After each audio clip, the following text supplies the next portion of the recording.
नमस्कार दोस्तों, एनटीपीसी का एग्ज़ाम हो चुका है और अब बारी है टाइपिंग की। अब बच्चे टाइपिंग कर रहे हैं और उनको ये लग रहा है कि हम कितने दिन में टाइपिंग कर पाएंगे, कितनी स्पीड हो तो कितना टाइम देना चाहिए टाइपिंग को। उसके लिए एक छोटी सी वीडियो बना के लेके आया हूँ मैं।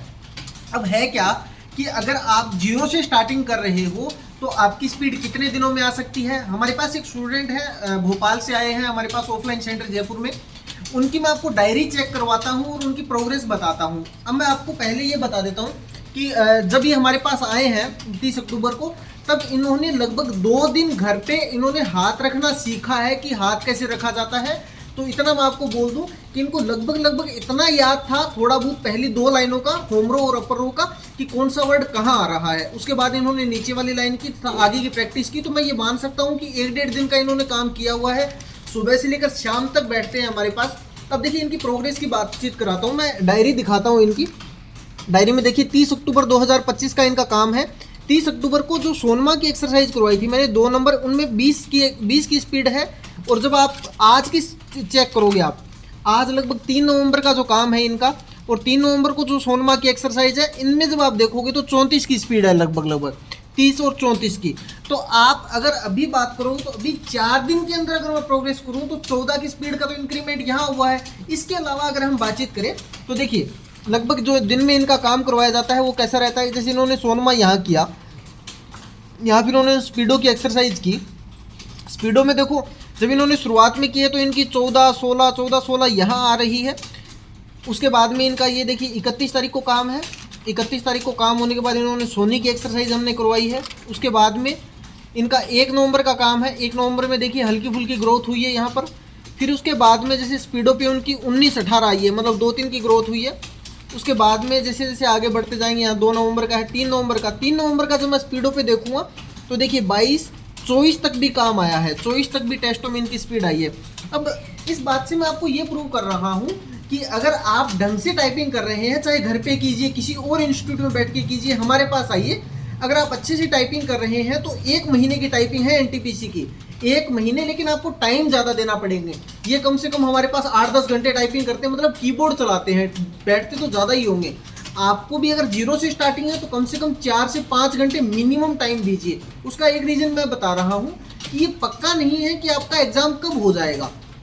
अगर किसी बच्चे को ये लग रहा है कि मेरा एग्जाम 15 जनवरी को होगा, मैं ये कह रहा हूँ कि आप 3 घंटे दीजिए तो भी आपकी टाइपिंग हो जाएगी।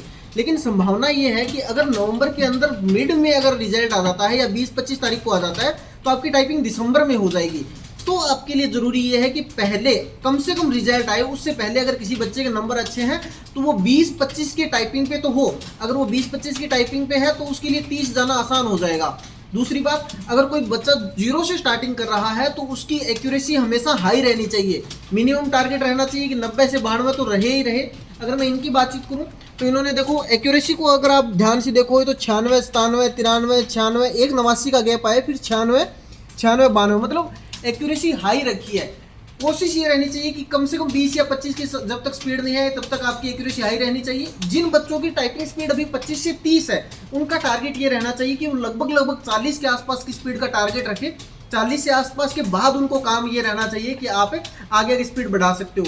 अगर आप किसी और स्टेट से देख रहे हो, कहीं और डिस्ट्रिक्ट से देख रहे हो, जो जयपुर आना चाह रहे हैं, ऑफलाइन टाइपिंग सेंटर ज्वाइन करना चाह रहे हैं, तो यहाँ ऑफलाइन आ सकते हैं। पीजी वगैरह की व्यवस्था हम आपको करवा देंगे यहाँ पर रहने के लिए। उसके साथ में अगर आपका जीरो से है और कुछ है तो आप हमारे डिस्क्रिप्शन में नंबर दिए हुए हैं कोचिंग के, वहाँ आप कॉल या मैसेज डाल दीजिए, वहाँ हम सारी जानकारी दे देंगे आपको। तो आइए ऑफलाइन टाइपिंग कीजिए या अपने आसपास किसी न किसी सेंटर में ज्वाइन कर लीजिए, क्योंकि अगर आपके नंबर ठीक है तो आप ये मान के चलिए कि जब आपका रिजल्ट आ जाएगा तो उसके बाद आपको इतना टाइम नहीं मिलेगा कि आप जीरो से पूरी टाइपिंग कवर कर पाए। हाँ, संभव रहता है रिजल्ट के बाद भी जीरो वाले बच्चे कर पाते हैं, अगर आपको 25-23 दिन का टाइम मिल रहा है। लास्ट टाइम हमने 22 दिन के अंदर भी टाइपिंग करवाई थी बच्चों को और हुए थे सक्सेसफुल उसके अंदर। लेकिन आपको रिस्क क्यों लेना है, घंटे 2 घंटे तो जरूर शुरू कीजिए।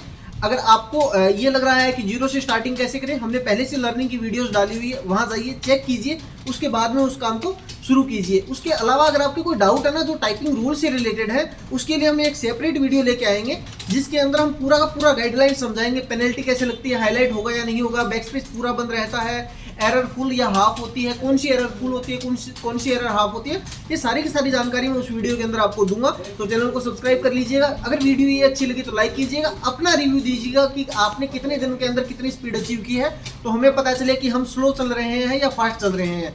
धन्यवाद हमारे साथ जुड़ने के लिए। जय हिंद, जय राजस्थान।